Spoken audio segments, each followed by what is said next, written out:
You're listening to the CD Baby DIY Musician Podcast.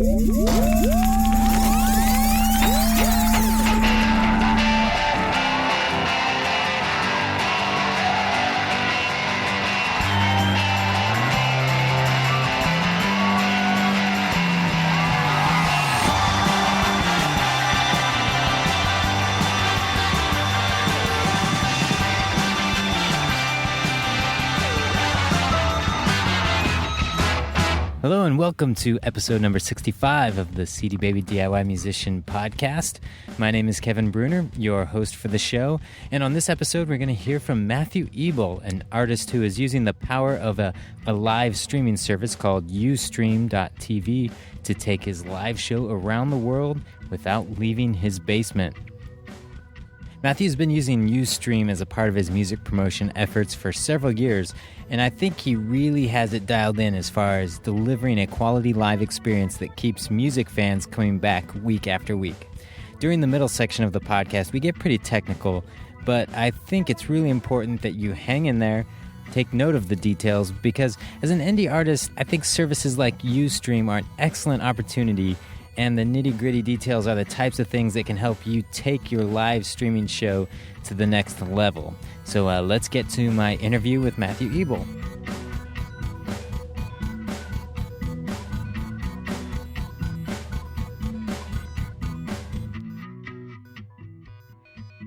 Well, Matthew, thanks for being on the podcast. Well, it's my pleasure. I'm glad you had me on. Well, you caught my attention with what you're doing with your little shows online through UStream.tv, but before we get into all the details of how you're doing that and doing concert videos live on the internet, why don't you start out by telling us a little bit about your background as an artist and the kind of music you do? Okay, well, kind of like you, I started out in the contemporary Christian music business, cutting my teeth, playing churches and that kind of thing. Later on right after college, pretty much, I sort of transitioned into straight-up piano rock. Spent 5 years in Nashville working at, don't hate me, I worked at a mortgage company, but I was just the phone monkey there, so I didn't have anything to do with, all this, I promise. And I got laid off in 2006, the end of 2006, and it's the best thing that ever happened to me, because I have been self-unemployed ever since. Lately, I've been doing nothing but piano rock, mostly marketing myself online and, selling tracks online and doing online concerts, that kind of thing, but trying to, I just moved up to Boston, so I'm trying to break into the live music scene a bit more. But for now, it's pretty much any venue I can put my music out there, and people are listening all over the world. Yeah, so you mentioned the live concerts you're doing, and like I said, that really caught my attention, partly because you do a great job at it, but I was shocked at how good it sounds compared to like a YouTube video that you might stream off of YouTube. When I'd heard people talking about UStream, I thought, oh, it's just going to be like YouTube quality, but it's great. It's excellent quality. So for our listeners who aren't familiar with UStream, why don't you explain exactly what it is, and then we'll get into some of the details about how you put on a show through UStream. Okay, well, UStream is, it's like YouTube, it's just another site on the internet, but instead of doing video hosting, like video recordings, they host live video feeds. And the first time I ever heard about it was in 2007 at Boot Camp Pittsburgh. I don't know if you're familiar with Justine Azaric, but she was wandering around and she shoved her MacBook in my face and said, "Look, you're live on the internet right now." I'm like, okay. So that was the first experience with UStream I ever had. Basically, it was started by a guy named Brad. I think he's based out of Texas, and he just he's the first one, as far as I know, to really bring live streaming video to the masses in a way that YouTube brought stored video, pre-recorded video to the masses. And It's very easy to set up, very accessible, and you don't need a whole lot of equipment to do it. Like I said, iJustine walked up to me with nothing but a MacBook connected to the internet, and voila, we had a show going on. It just allows you to stream any content live, not just music, but they have everything there that's possible for people to put up some sort of show and stream it. Oh, of course. I mean, I've streamed, margarita night at my friend's place before. My roommates are on their way down to Florida. Tomorrow they will be UStreaming their wedding, password protected, so it's it's a private thing, but it's so that the rest of us that couldn't make it to Florida can actually watch the wedding. So I mean, you can anything that you can put on camera, unfortunately, you can send out live to the internet. And it goes beyond just having the ability to stream, but part of is the interaction that you have with the audience that's watching. Well, yeah, I mean, they give you the ability to record the shows, and unlike YouTube, they actually give you the ability to download the shows when you're done. Right now, you can download them as an FLV, flash video file onto your computer, so you can do with it what you want. But I think they're working on other formats that you can take with you. So if you film a really particularly good show on UStream and it's really well edited, sounds good and all that, you could actually take it and maybe do something with it. Mm-hmm. But there's also the social, I don't want to say networking component, but the chat room is a big component of what's going on during a live concert. Well, the chat room is not the best part is that the chat room is not the social networking part of it. The chat room is live interaction, just like having an audience, and it's something that I have been telling other artists who have been asking me about this stuff. One thing that you need to do when you're doing a UStream show is talk to your online audience a lot. Treat them like they paid for the front row seats, because that's basically what they're doing. It's to the end viewer, it's nothing more than you and them in a room. So it's really nice being able to interact with people live, even if you're alone in a little studio in Boston, Massachusetts once a week. Well, and that's one of the things that when I saw your show a couple weeks ago, I thought, well, that's really cool. I didn't realize that there was that component, and people are actually having more fun, and it is, they're interacting with each other, they're interacting with you, and it just built more of like an idea of that it's a cool thing to go do, and it's not like you're just watching something on the web. You're actually participating as well. Oh yeah, they're not just participating. When my viewers are watching, they're actually making requests, which is really nice because I can actually deliver the exact show that my viewers want. Unfortunately, my viewers for the most part know what I can play and what I can't play, so they only request stuff that I know. Yeah. Well, and the one thing that was interesting in your show, as a joke, I put in mentioned something about the podcast, knowing that you were going to be on the show, and it was weird to actually, have you respond to that because you're still kind of watching on a screen, just with the assumption that it's just another stream, off of YouTube or something pre-recorded. But when when you actually realize, wow, I just wrote that and he just responded, it's kind of a interesting experience, almost eerie. If you wow, I made the dancing monkey say something. Yeah, there is that experience. And oddly enough, I don't think you stuck around till the end, but here, all the musicians listening to this episode right now, their ears are going to perk up when I mention the prospect of making money. Some people were asking, because I had that night that you were watching, I had people watching in the Netherlands, in London, in Canada, various countries around the world. And one person asked, well, can I get your CDs is shipped internationally? And I wasn't really sure if CD Baby did international shipping or not. And so I figured you, of all people, would probably know. But you think you were gone when I asked that. I actually asked you a question, but I didn't see you in the chat at the time. Yeah, to answer your question, we do ship internationally. Yeah, we do. Well, we ship quite a few CDs internationally. So yes. I'm sure. Yeah. The best part is that the audience members, I'm stuck in front of a piano trying to perform. Other audience members went out, looked it up for themselves at cdbaby.com, and answered the guy for me. So that's cool. That's cool. So, watching one of your shows, talking a little bit more about how the chat room works, I know you have bouncers, And what do you have to know in order to be able to manage the UStream side of things while you're doing your concert? Because like you said, you're interacting with the audience. It's not just putting up a webcam and playing down a show that happens to be streaming live. Yeah. What do you need to know in order to make sure that things stay focused in the chat room and don't get out of control? Well, first of all, as with any internet chat room or any internet environment whatsoever, don't feed the trolls. With any chat room on the internet, there are going to be people who simply log in and type "you suck" again and again and again and again.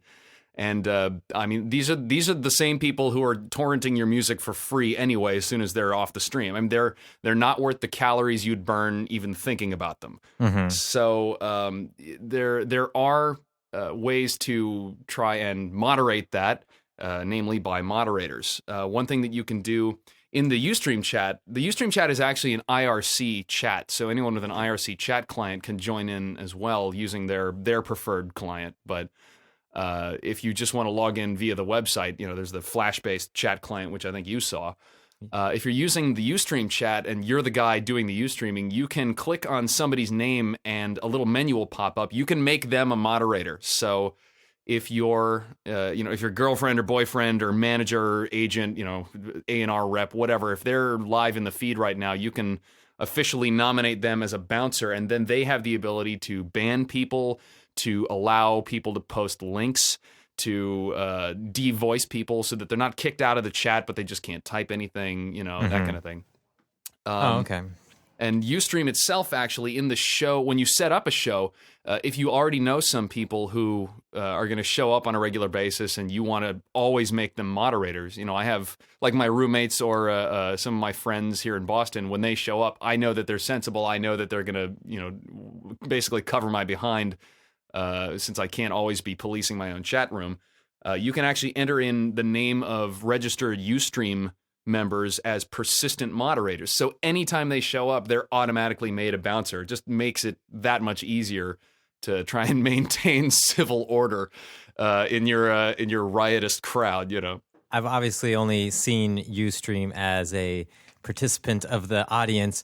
When you're actually doing a show, does the dashboard change, and do you have a bigger chat, or how are you monitoring that on your screen? Because I see you playing your keyboard, you got your laptop there, but I can't see what's on it. Are you just glancing up, or is it a much larger version for you, or are you just following along what everyone else is seeing?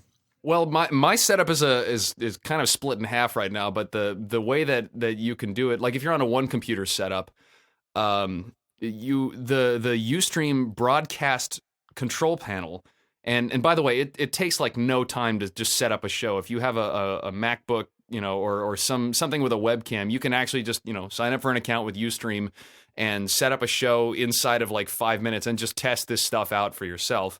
The broadcast console has a little monitor, so you see what the other people are seeing out there. A little status area, so it'll let you know that recording has started, broadcasting has started, a poll has been opened, or whatever you're doing. Down at the bottom, you can send Twitters if you've linked it up to your Twitter account, which anytime I'm doing a show, you probably notice that there's like 20 million tweets coming out of me about, the show starts in 10 minutes, the show starts in 5 minutes, that kind of thing. So they give you a lot of controls from the broadcast control panel. The chat window is kind of tiny, but you can click a button and pop the chat window out into its own window, so you can resize it to whatever size you want. When I'm watching the show, all of the broadcast controls are on a completely different computer. I just open up the chat window in front of me, because that's all I really want to screw around with, when I'm busy trying to put on a show. Is just the interaction. Because, pretty much once you get the show started, it's either on autopilot or you've got a crew of people doing, the fancy cuts and camera moves for you. So with what you're doing, you mentioned that it says like 10 minutes, 5 minutes, and I have gotten your tweets on those. Do you set a specific time with UStream, and then like your feed goes live at that time, or is it just that you're just counting down and then you start it? You go live whenever you hit the go live button. It's not a pre-set up thing, but a piece of advice that I would give to anyone who wants to do this, and actually, be serious about doing live streaming shows, is to do it on a regular basis. Whether it's weekly like I do or bi-monthly or whatever.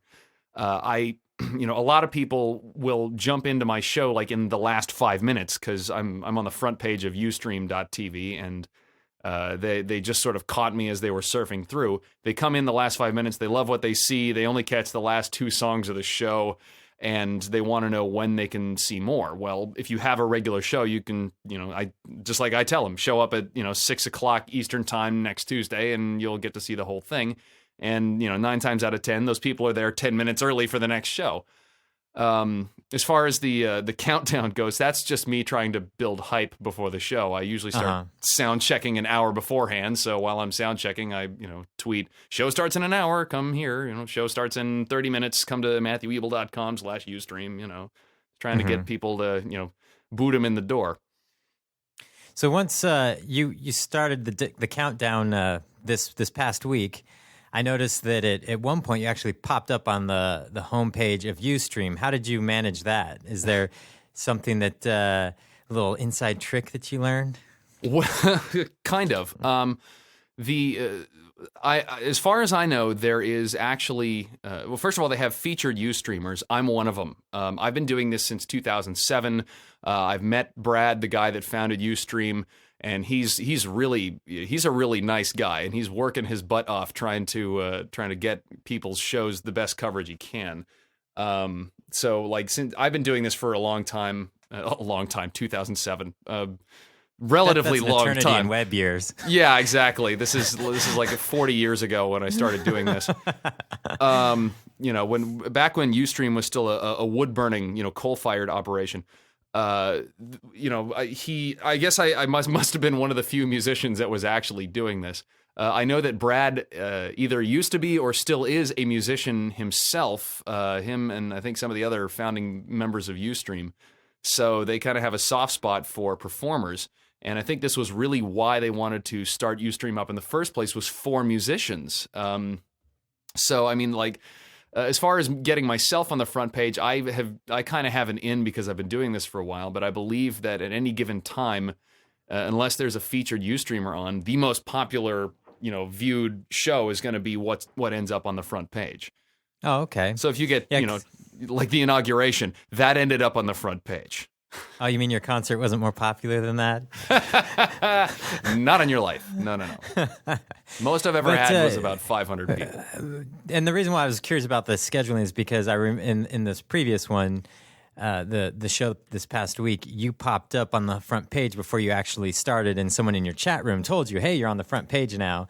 And so I was curious if it was just because they scheduled it like, okay, it's 6 p.m. Eastern, he's going up on the front page, or if it was just the amount of people that were now in the chat room.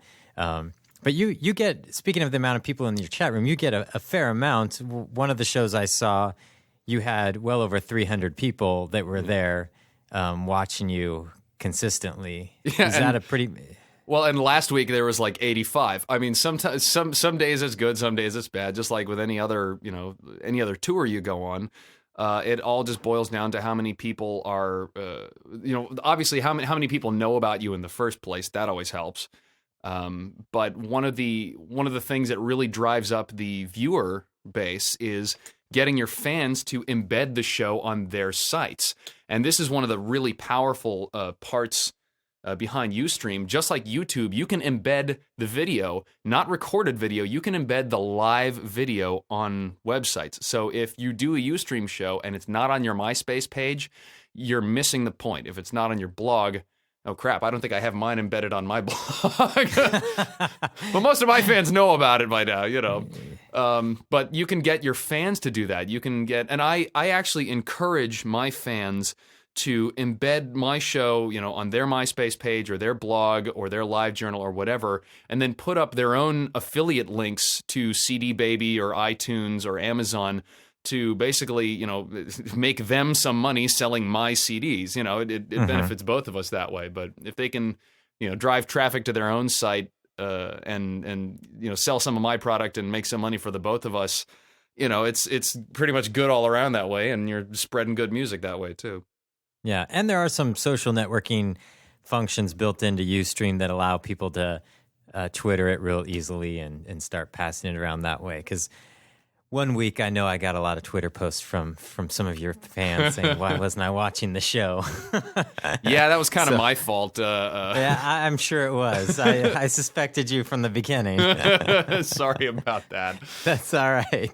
But it's Twitter. It's wonderful that people can actually Twitter. This is brand new, by the way. The chat room, when you go to the show page, is like two different tabs. You can either be in the local chat or you can do like a Twitter stream thing right there while you're watching the show, and it's sort of like 50-50 for participation for my fans, I guess. I get a Google report later on all the tweets that were labeled with Matthew Ebel, and once the show is over, I get that email, and it's just like a mile long. How many people are tweeting about the show.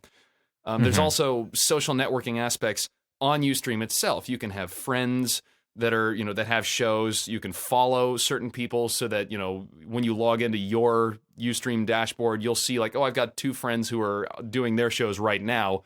Let me go watch this one.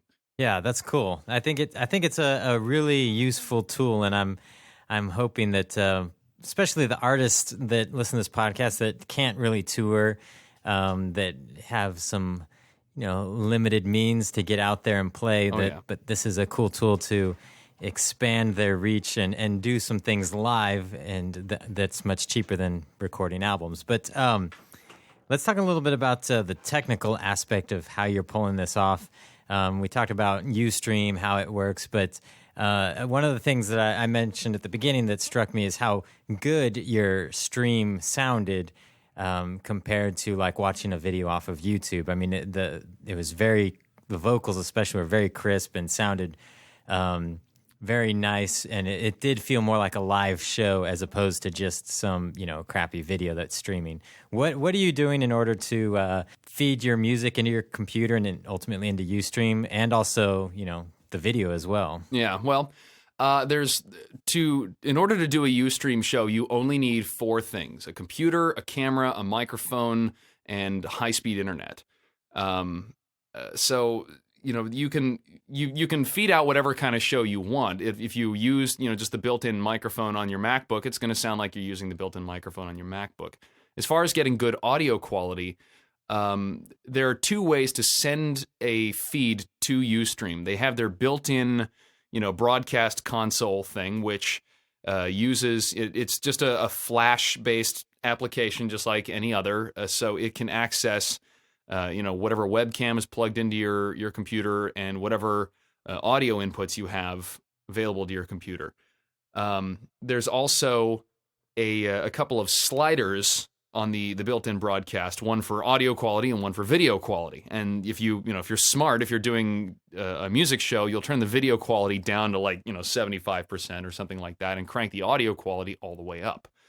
I actually the last couple of days, I sent out some tweets asking for people who had any questions about UStream to ask me some questions, and I'd answer them here. Bucktown Tiger asked if I had any UStream video audio quality improvement tips without kicking all your viewers off the stream. And that reminded me that the higher you put that quality, the higher the bandwidth is. The more, the better quality the stream, the more pipeline the person at the end is going to need. So you can crank the video and audio quality all the way up, but remember, some people are watching this on iPhones, on the stinking AT&T wireless network.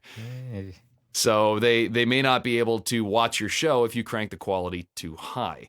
Okay. One thing that is wonderful, though, and this is the only reason why I use a Windows PC at all for this setup, you can use Flash Media Encoder, which is a free program from Adobe. It is a Windows-only thing, but it lets you set up very advanced features. Like pretty much you can dial in precise settings for your audio compression and your video compression. So you can, I think there's 2 different codecs that UStream can work with. Only one of them it can record with, but as far as sending out a live stream, you can actually do like H.264 compression. which I may be diving headfirst into Geekville with this, but the point is that you can dial in some seriously fine-tuned compression settings. I set my settings for like a grand total of, I think, like 350 or 450K, and that's it. Any higher than that, and people are not, some people are not going to be able to catch the show just because it's too fat of a pipeline. They need fiber optic to actually watch the thing. People on DSL would still be able to get that, wouldn't they? Oh yeah. I mean, it's the way that I have it dialed in is fairly high quality. And the thing is, when you set up your show under the Advanced tab in UStream, there is a link for you to download a little settings file that you would use with Flash Media Encoder, and it'll have the server name and the show name, all the information that FME needs to connect to UStream, as well as the basic, audio and video settings already set up. And I was told by the UStream helpers Twitter account, and if you have any questions, ask them too. It's just at UStream helpers on Twitter. I was told that you can actually do a stereo feed if you're using Flash Media Encoder. Now, I haven't actually tried this myself yet, but you can bet next Tuesday I'm going to try it out. So, what kind of camera are you using in order to take the video? Because, like I said, the video quality was better than I expected. Is it just a standard webcam that you bought and have sitting on the shelf? Or? This is far from like a built-in eyesight, and definitely far from the $20,000 red megapixel camera. This is it's a Sanyo Exacti, just a little bitty tiny video camera that a friend of mine gave me because he had a couple of them laying around. Everybody needs friends like that. Yeah. But I mean, any camera that your computer can recognize, any camera that Flash Media Encoder will be able to recognize, or any camera that your computer will recognize via Flash, is fair game. So if you have a good quality, video camera that you've been using to tape your gigs, and that will, send a digital video feed to your computer, chances are good you can actually UStream with that. And of course, the better, it's the same thing when you're recording an album. The better quality microphone, the better quality you're going to sound, your vocals are going to sound. Well, it's the same situation with the camera. Now, I have that, of course, plugged into my my gaming PC because I have to, have a Windows machine running FME for that. All of the audio is handled by the Macintosh, though. The audio setup that I'm doing is the exact same audio setup I would be doing anywhere, at any gig, anytime. And all I'm doing is taking the feed that I would normally be sending to the mains and just routing that to the mic jack on the Windows PC. And that's it. Okay. So what are you using as far as the audio? Because like I mentioned, your vocals sounded very crisp, and in fact, this last week's show, you had some sort of technical difficulties, and you lost the effect for a while, and the difference was staggering. Night and day. Yeah, and it'd be a good useful tip to hear what you're using, because that's one thing that vocals generally people don't sound all that great when they're just doing some sort of live thing direct into a computer, but yours sound really good. So what's the secret? Well, here's the first of all, can I mention that I am I believe a high-level priest in the Church of the Macintosh, so prepare to be evangelized. Well, I am too. So. Oh, good. Well, all of this is done through my MacBook. The audio quality is all handled through MainStage, which is part of Logic Studio. Logic Studio is the professional grade digital audio workstation, the recording software for the Macintosh. When Apple bought eMagic, they cannibalized that and cranked out GarageBand, and then later cranked out Logic. But part of Logic is a live environment where you can use the same plugins, even the same like channel strip settings that you've been using in the studio. You can call those up in MainStage and control it with MIDI, any kind of MIDI controls at all. So basically, this allows me to tour with nothing more than my MacBook, a MIDI interface, and just have the venue provide me with a digital piano as long as it's got a MIDI out. and I'll have the same audio quality anywhere I go. So the audio quality you're hearing, it's going through compression, a noise gate, a visual equalizer. I mean, it's the full-on studio rig. The same settings that I'd be, sitting here, like I'm sitting in my studio right now. The same settings I'd be dialing in if I was engineering a live recording to release to my subscribers later. That's what I'm using when I UStream. So it's got, my voice probably has like 8 plugins, none of which are auto-tune. I will have you know. I must say that. Chances are somebody could, if they're trying to get started doing this, they could pull up a plugin, whether it be Pro Tools or probably even GarageBand, as long as the audio coming out of their MacBook or their laptop or computer that they're using has gone through that signal at some point, then it would probably work. Well, all of my the one piece of audio hardware that I use when I'm doing live shows is a MOTU Ultralight, a Mark of the Unicorn Ultralight. So it gives me 4 hardware buses on there, and of course all the software outputs that and software busing that MainStage can handle. But I have something like 10 analog outputs that I can use at my disposal. Now, when I'm doing UStream, it's obviously just stereo left and right. But as far as sound goes, if I wanted to take it, if I wanted it to be very simple, I could literally just go into GarageBand with my vocals and do like a live monitoring thing coming out of there, like out of the headphone jack and straight back into the line in, and then have UStream listening to the line in instead of the ultralight at that point.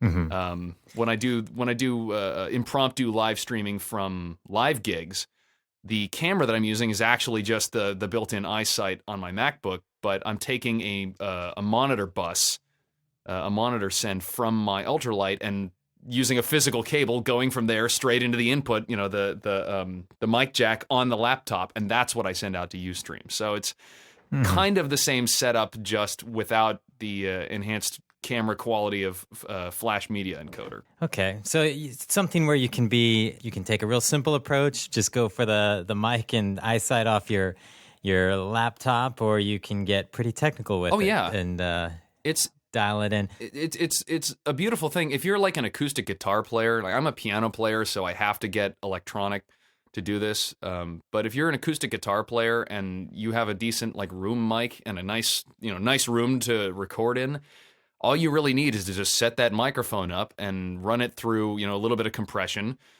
so that it sounds sweet, so that set it up as if you were going to do a live recording, and then just feed that to the mic jack on your computer, and that's what you send out. And who cares what the video quality looks like? People, unless you have pyrotechnics, unless you're Motley Crue or you're jumping off of stuff in your studio, then the video is not nearly as important as the audio. Well, you never know what people are going to start doing with this stuff. Well, yeah, I'd love to do that kind of thing, but you have to stay within the realm of budget and reality.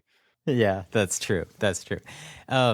You mentioned you're just doing it in your studio. I mean, that's one important thing for people to realize. It looks like from the video that you have a corner of the room set up with your gear, and then you have a little banner with like your web address behind you. Yeah.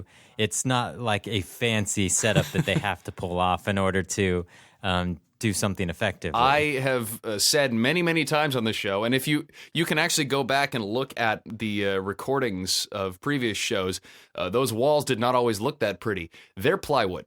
I live in a rented house, and I set up a 10 by 12, corner of the basement. 2 walls are cinder block, 2 walls are plywood freestanding partitions that I constructed.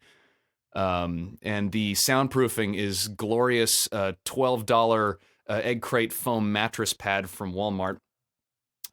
So I mean, it's not a fancy setup. Previously, when I lived in Nashville, my studio had a queen size bed in it. It was my bedroom. So it was nothing, and I had guests in the studio. I had friends that would come and sit on my bed and, watch my butt because I had to be facing away from the bed, watch me while I would perform on camera. And I think you could see videos of that as well. I mean, it doesn't have to be, a humongous, studio lighting, studio mic, whatever the heck a key grip is. You don't need one of those. But if you can afford it, go for it. So have you seen an impact on your music because of doing these live UStream concerts on a weekly basis? An impact on my music or on my music business? Yeah, I mean, an impact on sales. Oh, absolutely. Without fail, every time I do one of these shows, I sell at least one CD. Paying some of your salary there, so so both of us are benefiting from that. But without fail, somebody buys one of my CDs or goes on iTunes and gets some of the tracks. Again, going through CD Baby, which I will say it again, CD Baby is wonderful. But the real kicker is that people sign up for my mailing list. They grab coupon codes for my subscription service, and they check out my website. And the way that I'm really driving that is another feature that's built right into UStream, which, if you'll let me segue into that, they've got overlays that you can set up, like sort of like the crawl at the bottom of CNN on TV. Yeah, that's right. I remember seeing it on your show. Yeah. That's not a piece of software that I have. That is built right into UStream. And you can provide useful information on there, but you can also make them clickable during the live show. They don't record, and they don't show up on the iPhone version, as far as I know. But anyone watching the live feed will see these things, and during my show, I usually have 3 overlays right there on, basically letterboxing the screen. Up on top, there's a link to my main website, MatthewEbel.com.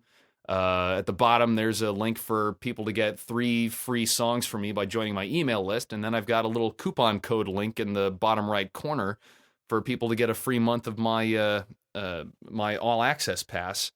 And, just having those 3 things on the screen, even if I'm taking a drink of water, the people watching have something to do if they're interested in more. And that is probably the most powerful thing outside of the music itself. Because the casual viewer, it's one thing to have somebody just sort of show up and look at the UStream front page and say, oh, this music's kind of nice. But as soon as they click on one of those things, that's a way for me to bring the casual viewer closer into my world, for me to build a stronger relationship with that viewer. And I have the email list thing set up to automatically enter in, I joined the email list and because of the UStream show on, May 2nd, 2009. So I know where these people are coming from. Do you get a lot of email list signups every week? I get a few. I think after every show, there's probably 5 or 10 more people, but five or 10 more people on a show with, let's say, 150, 200 viewers. If you go by the law of email marketing percentages, if you can get 1% of the people to actually take action, that's fantastic. That's a target. So I mean, it's really good. Good. What's the word I'm looking for? Not turnout, but Oh, what is that word? God. I hear it all the time. Oh well, it's really good stuff, man. There you go. I need more tea in me. Conversion. It's a Thank good you. conversion Thank rate. you. Yes. Yes, that is. I can concur that that is a good 1%. I'm sure many people listening that are shocked that 1% is a good conversion rate. But yes, that is in email marketing. That is a good rate. I'm fortunate enough to be friends with an email marketing ninja over at the Financial Aid podcast. He's been teaching me everything I need to know about email marketing, and I was shocked when I found that out as well. But if you can pretty much expect that 10% of the people you're sending to will actually even read or open or whatever, and only 1% will actually do anything about it. So if you figure you have 100 people watching your show, if one of them signs up for your email list, that's a victory. So, Matthew, if someone wants to find out more about what you're doing or wants to catch a show on UStream or check out your subscriber site that you have to your website, where can they reach you at? Well, obviously, at UStream, I'm doing a Tuesday night show every single week, 6 o'clock Eastern Time at MatthewEbel.com/UStream. There's my main website, MatthewEbel.com. There's the subscription site at MatthewEbel.net, and if you go to MatthewEbel.net/CDBabyDIY, that'll automatically sign you up for a free month of my All Access Pass, if you want to check that out. I'm also on Twitter as Matthew Ebel. You can go to MatthewEbel.com/Facebook, and of course, I'm on CD Baby because CD Baby is the best thing to happen to musicians since the invention of the Macintosh. And I didn't pay you to say that. Oh, Lord, no. No. Well, cool. Well, I encourage artists, if you're interested in doing some UStream live videos, which I definitely think you should be, I would recommend checking out one of Matthew's shows because he's been doing it since the beginning of time. UStream, yeah, UStream practically. So, yeah, you definitely have it dialed in. And so I think you're a good example of what you can do with it, and because I'm sure there's a learning curve with it. And also, if you're interested with the subscriber thing and see how it works for the customer, check out that promo code and dig in there and look around and see what's possible. So thanks for coming on the show, Matthew. Hey, thank you for having me, Kevin. I look forward to hearing more episodes. All right, take it easy. Well, that brings us to the end of another episode. Thanks again to Matthew Ebel, and I highly encourage you to check out one of his UStream shows. They're every Tuesday at 6 p.m. Eastern Time. And also, I know there's several others of you that are using UStream.tv or other streaming services to do live shows like this. And I'd love to hear from you and get your feedback. Please leave a comment on the show notes for this podcast at cdbabypodcast.com and let us know when and where we can catch your show. It'd be nice to get some examples of all the ways artists are using live streaming as a part of their music promotion. And as always, you can call our listener line at 206-426-5683 with your thoughts or comments, or you can email us at info@cdbabypodcast.com. We'll catch you next time.